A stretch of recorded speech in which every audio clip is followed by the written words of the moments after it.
kitab suci saya itu bukan kitab yang sesuai dengan mau kakak. Saya juga meminta dong request, tunjukkan di dalam kitab Bapak Yesus itu tidak pernah mencoli. Coba. Kalau enggak berarti dia pernah mencoli loh. Saya nggak mau. Yesus mengatakan aku tidak pernah mencoli. Coba saya minta dong datanya. Itu apa artinya? Saya nggak tahu. Yesus tidak pernah Yesus tidak pernah memasukkan kelaminnya ke dalam keledai. Coba saya mau tunjukkan data dia tidak pernah meniduri keledai. Coba. Ya, kalau nggak ada berarti dia pernah ya. Oh berarti dia pernah berarti. Oh berarti dia pernah. Oh soalnya dia nggak pernah bilang kalau dia tidak pernah mencolok keledai. Wah berarti pernah dong. Menurut kakak nih ya. Menurut kakak itu segala sesuatu itu harus ada tertulis seperti yang kakak mau. Ya udah saya juga maunya begini. Tolong tunjukkan kalau Yesus tidak pernah mencolok keledai. Saya juga bisa. Nah itu dia. Inilah yang dikatakan tidak benar. Saya tidak. Itu kan parameter kakak. Hubungan dengan kambing. Saya bisa bilang gitu juga. Karena parameter kakak begitu, ya udah kakak akui kalau gitu Tuhan kakak pernah mencolok keledai. Kan kakak tuduh Nabi saya. Saya tidak melakukan parameter itu. Parameter bagi saya bukan itu kebenaran. Kebenaran itu apa yang disampaikan Allah. Nah, kakak kan menuntut. Ini bisa nggak sih ngomong orang Kristen di hadapan saya itu baik-baik gitu? Kita gantian ya. Saya dulu ya, baru kakak ya. Oke. Nah, kakak yang menuntut. Kakak menuntut parameter kitab suci itu harus tertulis seperti yang mau kakak. Saya tidak menuntut begitu. Saya tidak pernah menuntut begitu. Ingat ya, saya tidak sama seperti kakak. Parameter kitab suci itu bukan datang dari pikiran saya. Kalau kitab suci kan dari pikiran kakak. Kakak bilang harus ada yang tertulis seperti yang kakak mau. Kalau enggak berarti imani dong. Kan gitu kata kakak. Saya balikin kalau gitu. Ada nggak tertulis kalau Yesus tidak pernah mencolok pantat keledai? Kalau tidak pernah tertulis begitu berarti dia pernah. Ini saya balikin ke kakak cara berpikir kakak. Bukan itu pikiran saya. Lalu kakak balikin lagi ke saya. Kalau gitu boleh dong. Lah itu kan kakak. Berarti apapun penjelasan saya tentang ilmu pengetahuan kakak akan berpikir. Pokoknya kalau tidak tertulis berarti tidak ada. Ya sudah. Yesus tidak pernah mengatakan aku tidak pernah menyentuh buah dadanya Maria Magdalena. Artinya dia pernah menyentuh tuh. Karena dia tidak pernah mengatakan itu. Itu cara berpikir kakak tentang kitab suci. Saya menolak cara berpikir seperti itu. Bagi saya sebagai orang akademisi, bukan berarti, itu namanya logical fallacy loh. Bukan berarti segala sesuatu yang ada itu harus tertulis. Itu saya sebagai seorang mahasiswi. Sementara kakak tidak. Pokoknya harus tertulis baru diimani. Sementara dia mengaku sebagai Tuhan tidak tertulis, Tritunggal tidak tertulis, tapi diimani. Kan munafik sekali. Nah silakan. Silakan. Kalau Rifa ngomong begitu, berarti sama seperti dari Immanuel jadi Yesus. Kami mengimani bahwa seperti itu. Seperti itu juga Rifa, dengan kepercayaan Rifa bahwa Ahmad jadi Muhammad. Jadi oke, saya tanya sekali lagi saya tanya nih. Immanuel artinya apa? Immanuel artinya apa? Kan sudah saya kasih tahu, Allah beserta kita. Lagi. Nah, Yeshua artinya apa? Yeshua Allah penyelamat. Lafaz dan artinya sama nggak antara dua diksi ini?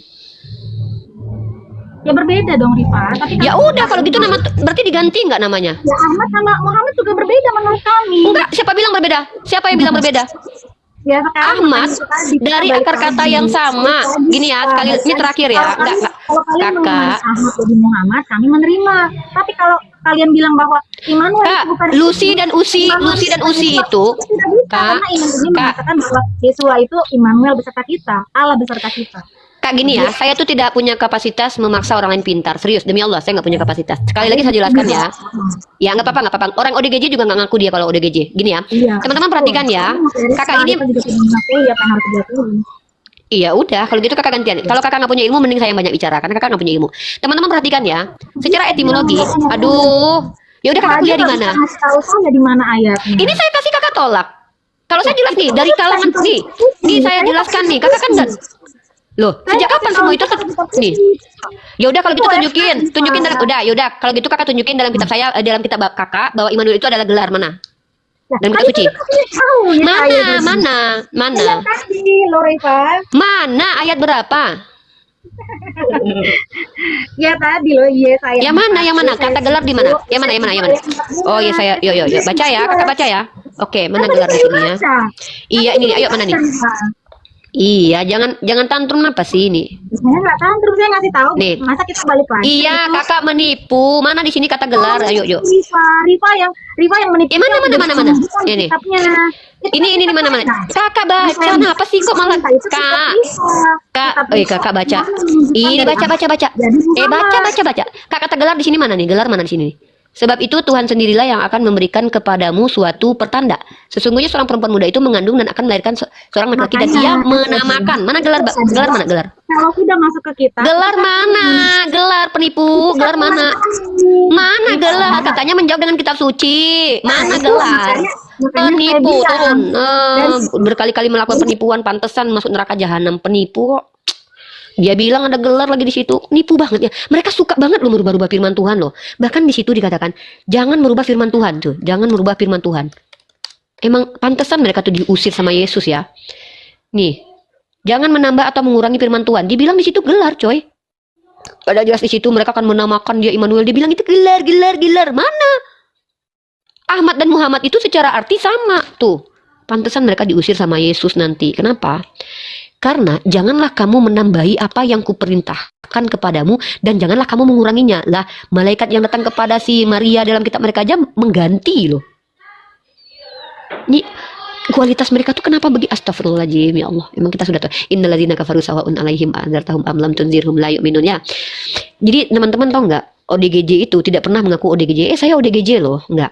Bahkan para penjahat, orang-orang yang melakukan kejahatan maksimal, koruptor itu, mereka tidak akan mengklaim bahwa mereka itu melakukan kejahatan.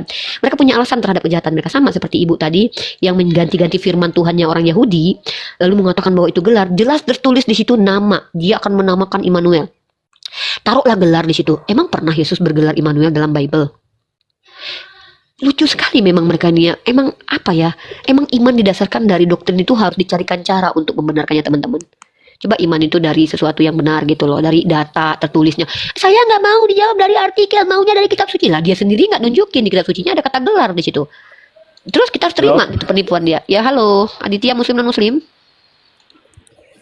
Gini aja kakak, gak usah berdebat tentang agama ini itu. Cari tahu kalau tidak mengerti, tidak memahami tentang agama orang lain, kita pelajari aja agama kita sendiri begitu. Yang larang saya mempelajari kitab orang lain siapa? Undang-undang. Nggak ada larangnya di undang-undang.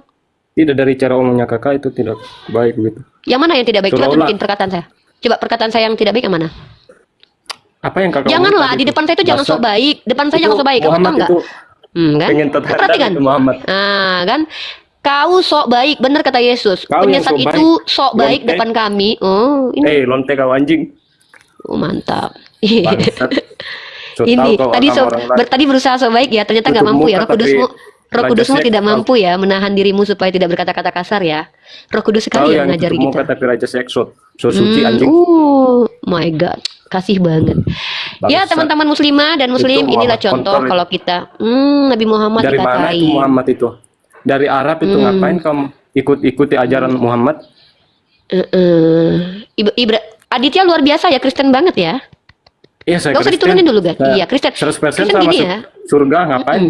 Iya, masuk Ikut-ikut surga orang gini Arab nih. kamu. Ciri-ciri orang surga yang masuk surga Kristen tuh harus menghujat gini, guys. Mm-mm. Dengan teman-teman ya, jadi ciri-ciri orang Kristen yang masuk surganya orang Kristen seperti Bapak ini, menghujat Nabi Muhammad, ngata-ngatain orang. Dari mana itu berkata-kata Muhammad kotor. Muhammad kontol? Muhammad itu Muhammad pengentot handal itu.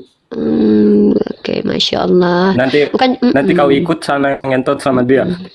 Iya, masuk surga ya kalau gini ya. Di Kristen masuk surga. Iya, kan ada ajaran kamu itu. Oh, jadi di harus ajaran ngentot- Kristen tuh kalau gini. ngentot Iya. 72 bidadari di surga. Iya. Iya, oke, udah. Terus kalau seandainya udah ngomong gitu terus pasti ditebus masuk surga sama Yesus. Tuhan baik gitu. Iya. Kalau Iya, masuk surga. Wah, mending kalau gue tidak gak usah ada masuk Tuhan surga lu Yesus, kalau kumpulannya ya orang-orang mungkin kayak kita lu. masuk surga. Iya, jadi Yesus itu memasukkan orang-orang yang mulutnya kayak sampah kayak lu ke surga. Berarti kumpul semua kau dong yang nanti mulutnya sampah, kayak sampah. Kau yang jadi sampah, Yesus, mukamu Yesus ngajarin gitu. cuci setiap Yesus hari ngajarin kamu ngomong gitu. curi. Setiap hari coli kamu. Oh, jadi Yesus ngajarin coli. Muhammad itu kuat ngentot itu.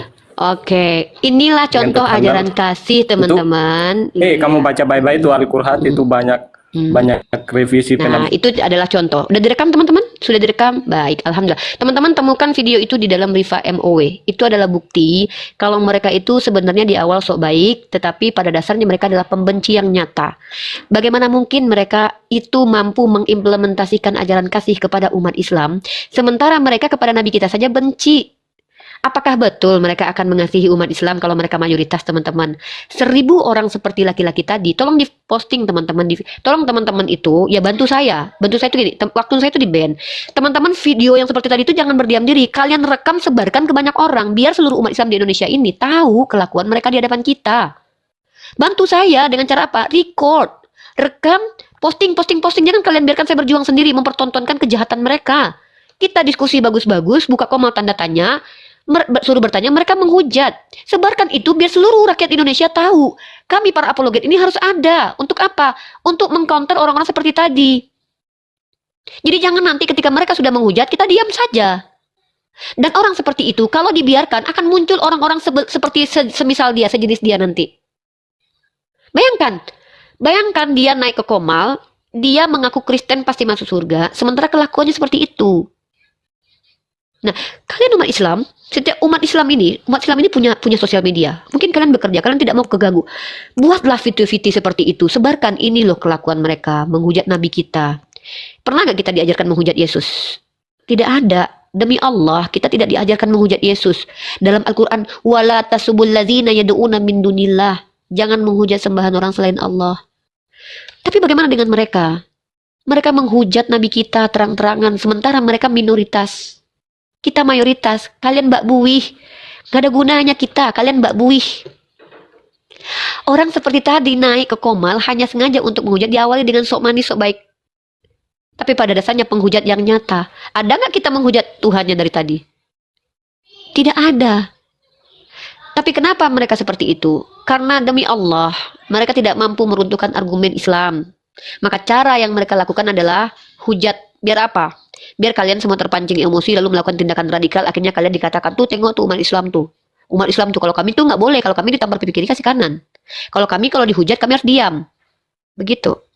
Nah, inilah perbedaan kita dengan mereka. Kita, kalau diri kita yang dihujat, kita santai. Tapi kalau Nabi kita nggak bisa. Ini yang saya hadapi bertahun-tahun, teman-teman. Mungkin kalau kalian lihat bagaimana saya kenapa keras menghadapi penghujat ini yang saya hadapi. Ya, inilah mereka. Bantu saya, teman-teman, record video penghujatan itu, sebarkan. Biar keluarganya tahu, biar polisi-polisi yang beragama Islam tahu. Biar kalaupun memang dilaporkan, laporkan. Karena saya sendiri siap dilaporkan. Ya kan? Saya sudah dilaporkan kok. Ya, cuman saya sebagai warga negara warga negara Indonesia berhak melakukan tindakan-tindakan pembelaan. Nah, artinya apa, teman-teman? Kalau kita lihat diskusi ini sangat menakutkan bagi mereka pada dasarnya. Kenapa? Karena itu hanya akan membuka perbandingan yang sangat nyata. Mereka menghujat Nabi kita, ketampar data sendiri. Mereka mentanyakan siapa saksi Muhammad. Ternyata mereka tidak bisa tunjukkan siapa saksi Tuhan mereka. Itu yang terjadi.